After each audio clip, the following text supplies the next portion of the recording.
will hear a conversation between two friends called George and Nina about a summer music festival. First, you have some time to look at questions 1 and 2.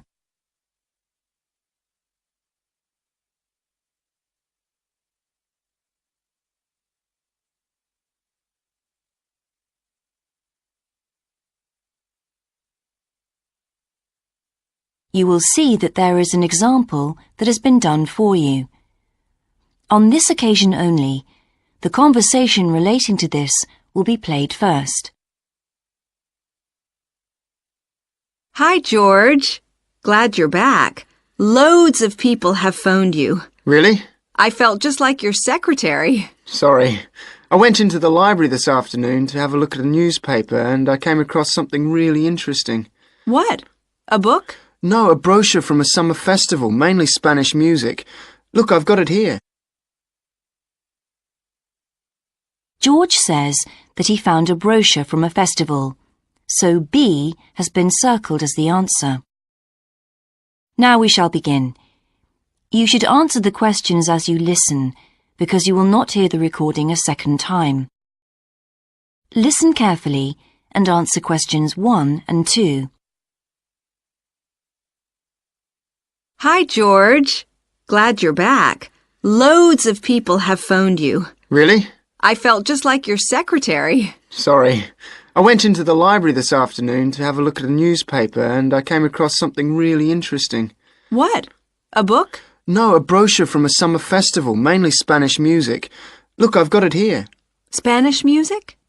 I really love the guitar. Let's have a look. So what's this group, Guittarini? They're really good. They had a video with all the highlights of the festival at a stand in the lobby to the library, so I heard them. They play fantastic instruments, drums and flutes and old kinds of guitars. I've never heard anything like it before. Sounds great. Okay, shall we go then? Spoil ourselves? Yes, let's. The only problem is there aren't any cheap seats. It's all one price. Well, in that case, we could sit right at the front. We'd have a really good view. Yeah, though I think that if you sit at the back, you can actually hear the whole thing better. Yes. Anyway, we can decide when we get there. Before you hear the rest of the conversation, you have some time to look at questions 3 to 10.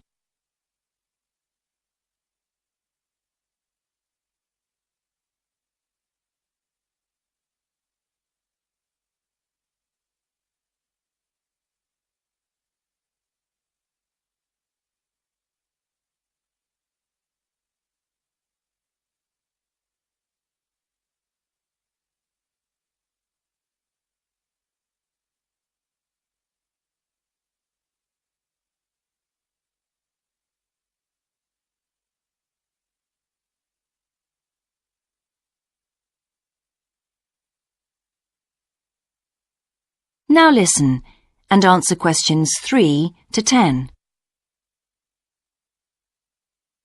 So will you fill in the form, or shall I? I'll do it. Name, George O'Neill. Address, 48 North Avenue, Westsea. Do you remember our new postcode? Still can't remember it. Just a minute. I've got it written down here. WS6 2YH. Do you need the phone too? Please. I'm really bad at numbers. 01674 553 242. So let's book 2 tickets for Guittarini. Okay. If you're sure $7.50 each is all right. How do you feel about the singer? I haven't quite decided. But I've noticed something on the booking form that might just persuade me. What's that then? Free refreshments. Really? Yes, look here. Sunday, 17th of June. Singer. Ticket, £6, includes drinks in the garden. Sounds like a bargain to me. Yes. Let's book 2 tickets for that. So, what else? I'm feeling quite keen now. How about the pianist on the 22nd of June? Anna Ventura? I've just remembered that's my evening class night. That's okay. I'll just have to go on my own. But we can go to the Spanish dance and guitar concert together, can't we? Yes, I'm sure Tom and Kieran would enjoy that too. Good heavens, £10.50 a ticket. I can see we're going to have to go without food for the rest of the week. We'll need to book 4. Wish we were students. Look, children, students, and senior citizens get a 50% discount on everything. If only. That is the end of section 1. You now have half a minute to check your answers.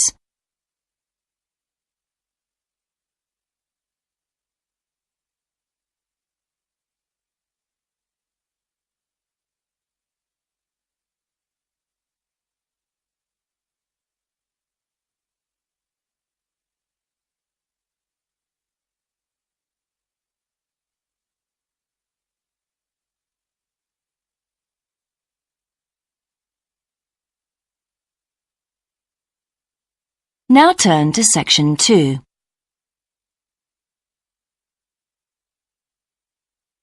Section 2.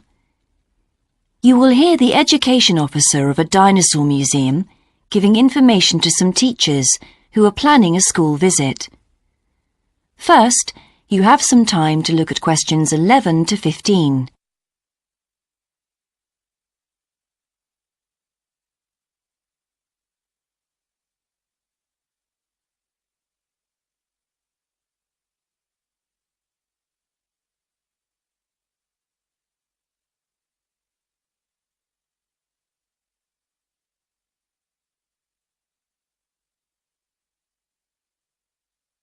Now listen carefully and answer questions 11 to 15.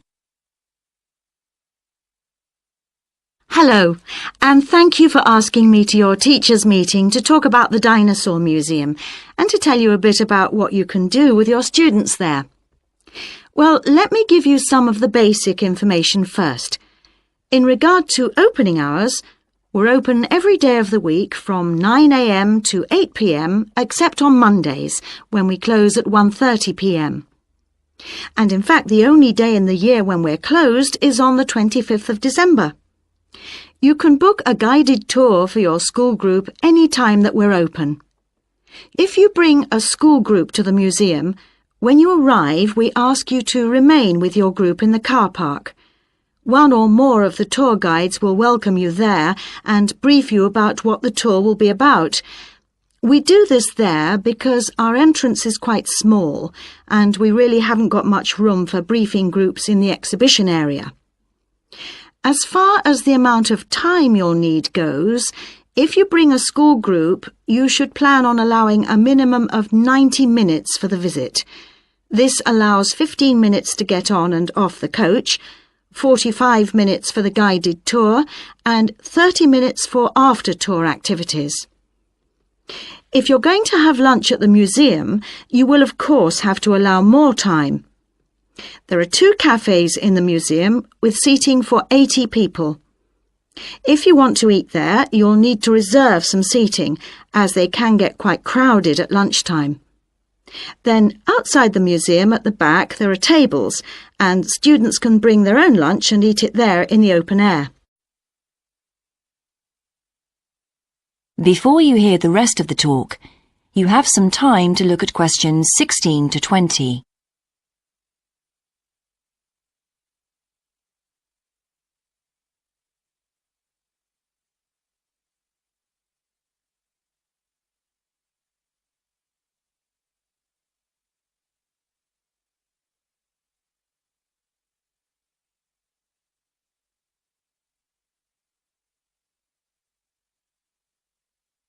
Now listen and answer questions 16 to 20.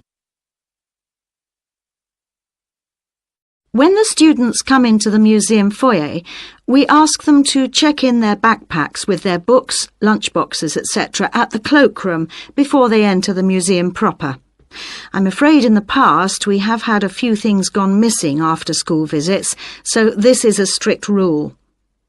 Also, some of the exhibits are fragile and we don't want them to be accidentally knocked. But we do provide school students with handouts with questions and quizzes on them. There's so much that students can learn in the museum, and it's fun for them to have something to do.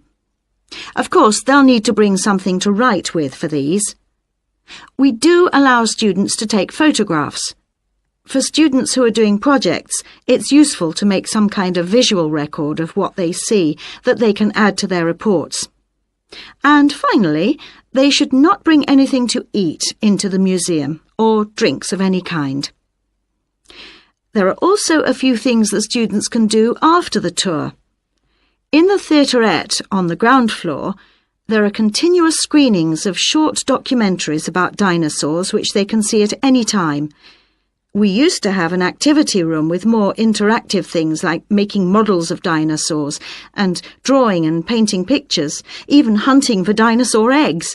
But unfortunately, the room was damaged in a bad storm recently when water came in the roof, so that's closed at the moment. But we do have an IT centre where students have access to CD-ROMs with a range of dinosaur games.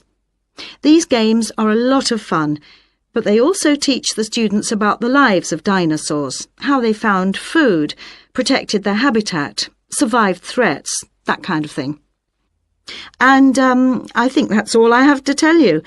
Please feel free to ask any questions if you would like to know anything else about. That is the end of section 2. You now have half a minute to check your answers.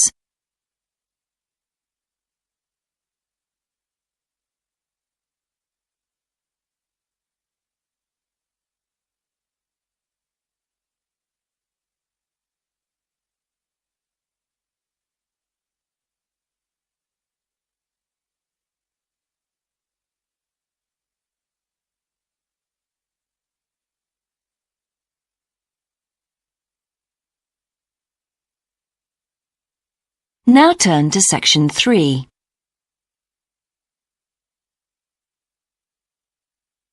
Section 3. You will hear a student called Sandra talking to her tutor about a draft proposal she has written for a competition. First, you have some time to look at questions 21 to 24.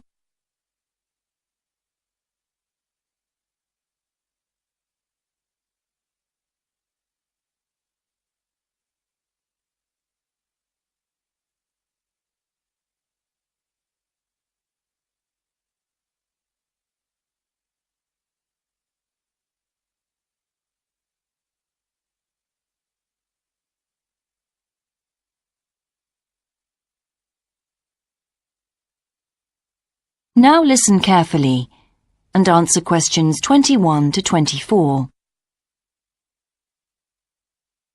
Right, Sandra. You wanted to see me to get some feedback on your group's proposal, the one you're submitting for the Geography Society field trip competition. Uh-huh. I've had a look through your proposal, and I think it's a really good choice. Oh. In fact, I only have a few things to say about it, but even in an outline document like this, you really have to be careful to avoid typos and problems with layout in the proposal, and even in the contents page. So read it through carefully before submitting it, okay? Will do. And I've made a few notes on the proposal about things which could have been better sequenced. Okay. As for the writing itself, I've annotated the proposal as and where I thought it could be improved. Generally speaking, I feel you've often used complex structures and long sentences for the sake of it, and as a consequence, although your paragraphing and inclusion of subheadings help, it's quite hard to follow your train of thought at times. Oh. So, cut them down a bit, can you? Really? Yes, and don't forget simple formatting like numbering. Didn't I use page numbers? I didn't mean that. Look, you've remembered to include headers and footers, which is good, but listing ideas clearly is important. Number them or use bullet points, which is even clearer. Then you'll focus the reader on your main points.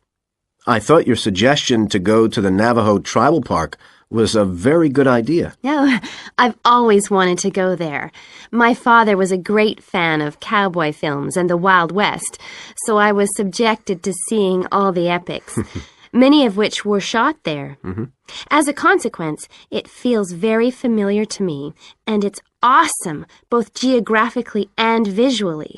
So it's somewhere I've always wanted to visit. The subsequent research I did and the online photographs made me even keener. Before you hear the rest of the conversation, you have some time to look at questions 25 to 30.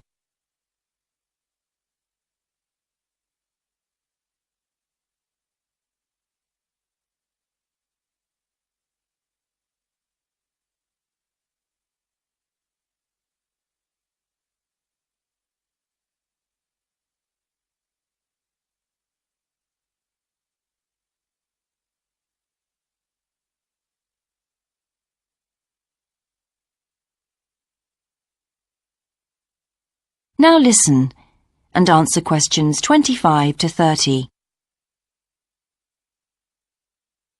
Interesting. Right, let's look at the content of your proposal now. Did you find it comprehensive enough? Well, yes and no. You've listed several different topics on your contents page, but I'm not sure they're all relevant. No?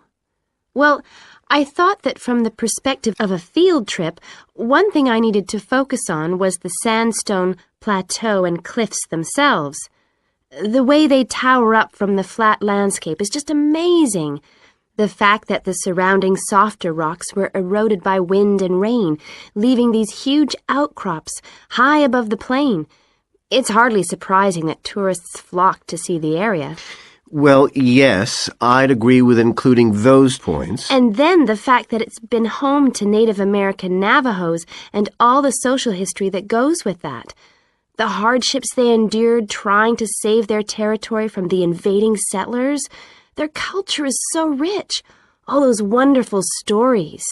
Well, I agree it's interesting, but it's not immediately relevant to your proposal, Sandra, so at this stage, I suggest you focus on other considerations. I think an indication of what the students on the trip could actually do when they get there should be far more central, so that certainly needs to be included and to be expanded upon. And I'd like to see something about the local wildlife and vegetation, too. Not that I imagine there's much to see. Presumably the tourist invasion hasn't helped.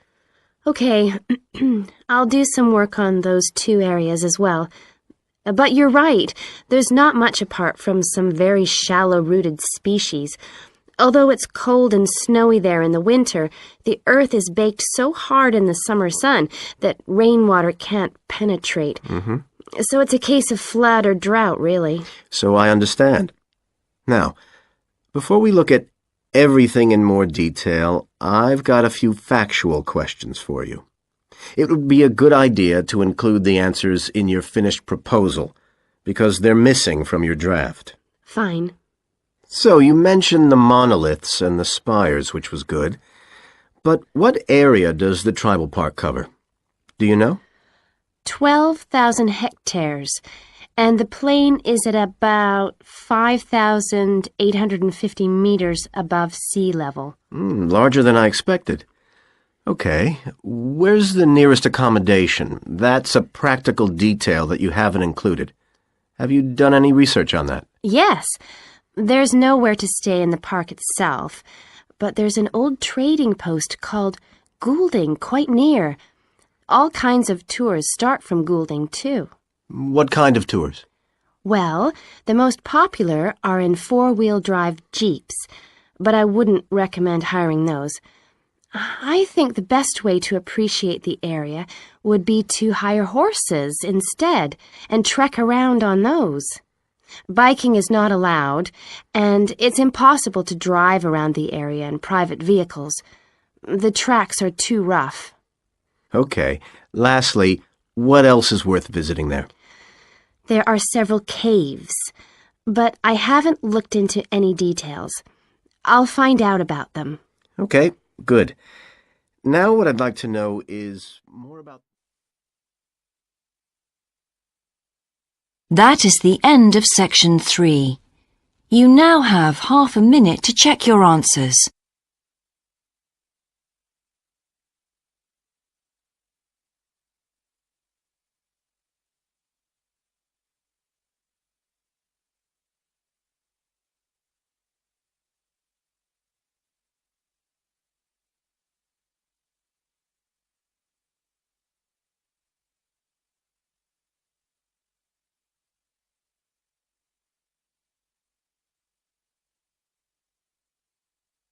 Now turn to section 4.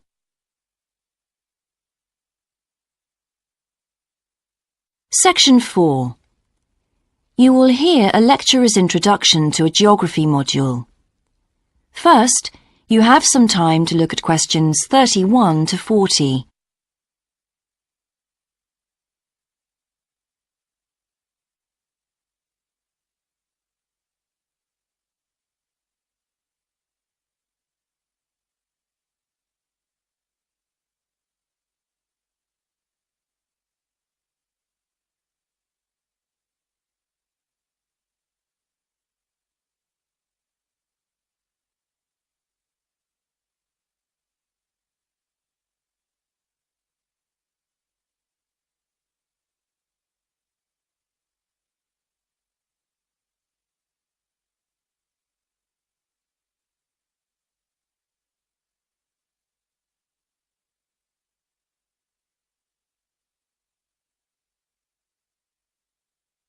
Now listen carefully and answer questions 31 to 40. So, welcome to your introductory geography lecture. We'll begin with some basics. Firstly, what do we learn by studying geography? Well, we learn a great deal about all the processes that have affected and that continue to affect the Earth's surface. But we learn far more than that, because studying geography also informs us about the different kinds of relationships that develop between a particular environment and the people that live there. Okay, we like to think of geography as having two main branches. There's the study of the nature of our planet, its physical features, what it actually looks like, and then there's the study of the ways in which we choose to live and of the impact of those on our planet. Our current use of carbon fuels is a good example of that. But there are more specific study areas to consider too, and we'll be looking at each of these in turn throughout the semester. These include biophysical geography, by which I mean the study of the natural environment and all its living things. Then there's topography. That looks at the shapes of the land and oceans. There's the study of political geography, and social geography too, of course, which is the study of communities of people. We have economic geography, in which we examine all kinds of resources and their use, agriculture, for example. Next comes historical geography, the understanding of how people and their environments and the ways they interact have changed over a period of time. And urban geography, an aspect I'm particularly interested in, which takes as its focus the location of cities, the services that those cities provide, and migration of people to and from such cities. And lastly, we have cartography. That's the art and science of map making. You'll be doing a lot of that. So, to summarise before we continue, we now have our key answer. Studying this subject is important because without geographical knowledge, we would know very little about our surroundings and we wouldn't be able to identify all the problems that relate to them. So, by definition, we wouldn't be in an informed position to work out how to solve any of them.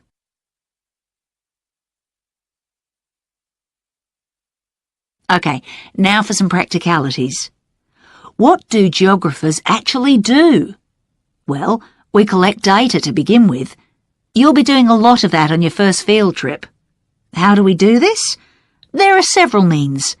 We might, for example, conduct a census, count a population in a given area perhaps.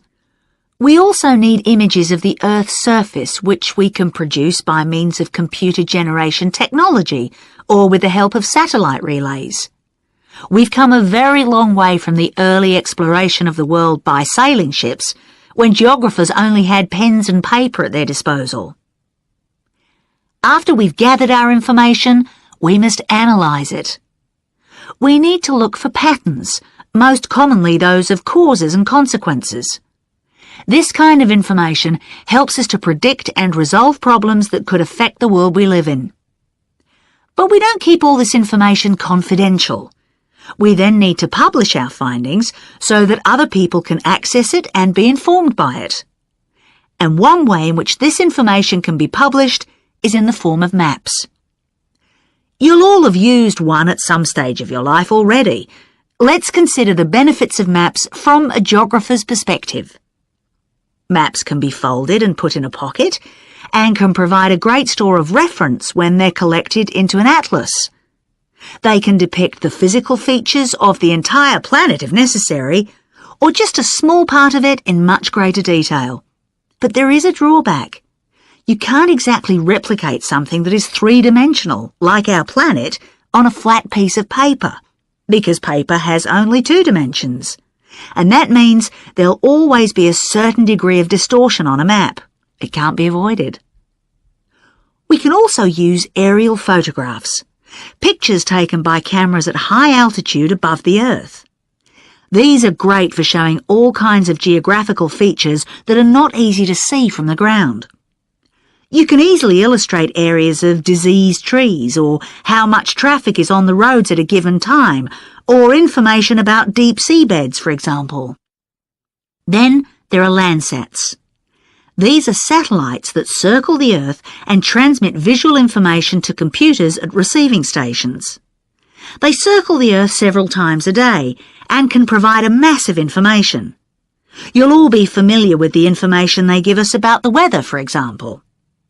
So, what we're going to do now is look at a short presentation in which you'll see all these tools. That is the end of section 4. You now have half a minute to check your answers.